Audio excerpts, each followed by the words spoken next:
இந்த இஞ்சி உத்தரம் ஆயுர்வேத மருத்துவம் செஞ்சு எனக்கு வந்து சிறுநீரக இழப்பு சரியாயிடுச்சு. 2 ஆண்டுகள் டயாலிசிஸ் பண்ண இருக்கும்போது என்னுடைய மகன் வந்து இதை பற்றி நம்ம ஊர் நூல் ஒன்று அமெரிக்காவில் அதை படிச்சுட்டு வந்து இதை பற்றி சொன்னார். சொல்லிவிட்டு அவரே இஞ்சி உத்தரம் எனக்கு போட்டுட்டு போனார். அது ஒரு வருஷம் பண்ணதுக்கப்புறம் கொஞ்சம் கொஞ்சமாக முன்னேறி இந்த டயாலிசிஸை கம்ப்ளீட்டாக நிறுத்திட்டேன். டயாலிசிஸுக்கெல்லாம் போக முடியாதவங்க அல்லது அதற்கு அதனுடைய பொருள் செலவை ஏற்றுக்க முடியாதவங்கெல்லாம் என்கிட்ட வந்தாங்க. அவங்கள்ட்டெல்லாம் இதை சொல்லி இது போட்டு அவங்களுக்கெல்லாம் சரியாக போயிருக்கு. அதனால் அதை பற்றி சுருக்கமாக சொல்லிடுறேன். இந்த இஞ்சி உத்தரங்கிறது ஒரு 100-125 கிராம் இஞ்சியை எடுத்து அது நல்லா கழுவிட்டு அது தூளாக நறுக்கி இந்த மிக்சியில் போட்டு ஒரு சுற்று சுற்றிக்கணும். ஒரு சுற்று சுற்றினா தேங்காய் திருவன மாதிரி அந்த பதத்துக்கு வந்துடும். அதை எடுத்து ஒரு கர்ச்சீஃபில் கட்டி வச்சிங்க.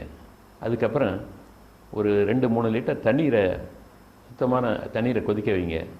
கொதிக்க வச்சுட்டு இந்த கர்ச்சீஃபில் கட்டி வச்சிருக்கிறது அது உள்ளே புழிஞ்சி போட்டு மூடிட்டு ஒரு 30 நிமிஷம் அப்படியே வச்சுருங்க சிம்மில்.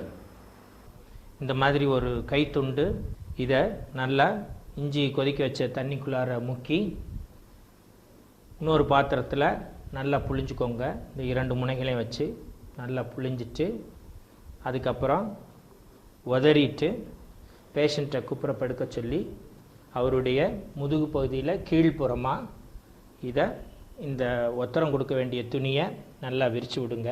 இந்த மாதிரி ஒத்தடத்தை தொடர்ந்து ஒரு அரை மணி நேரம் வரைக்கும் நம்ம கொடுக்கலாம்.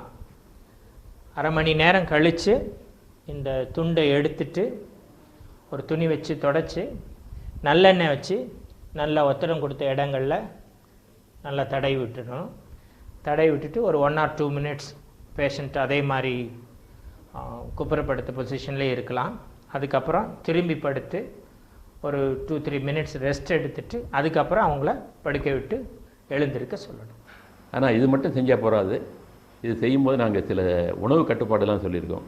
நீங்கள் அரை உப்பு சேர்த்துக்கணும். அப்புறம் வந்து தினமும் கொஞ்சம் ஓமம் சேர்த்துக்கணும். சாப்பாட்டுக்கு அப்புறம் 3 தடவை மஞ்சள் பொடி அரை டீஸ்பூன் சாப்பிட்ணும். சில காயெல்லாம் நாங்கள் வந்து தவிர்க்க சொல்லியிருக்கோம். வாழைப்பழம், முட்டைக்கோஸ், முட்டையோட மஞ்சள் கரு, முக்கியமாக நீங்கள் தவிர்க்க வேண்டியது தக்காளி. அதுக்கப்புறம் இந்த இஞ்சி உத்தரம் போட்டுக்கும் போது அமைதியாக இருக்கணும். போடுறவங்களும் போட்டுக்கிறவங்களும் தூய்மையாக இருக்கணும். அது ரொம்ப அவசியம். உங்களுக்கு விளக்கமாக வேணும்னாக்கா என்னுடைய இமெயில் அட்ரஸ்ஸு shan1938 @yahoo.com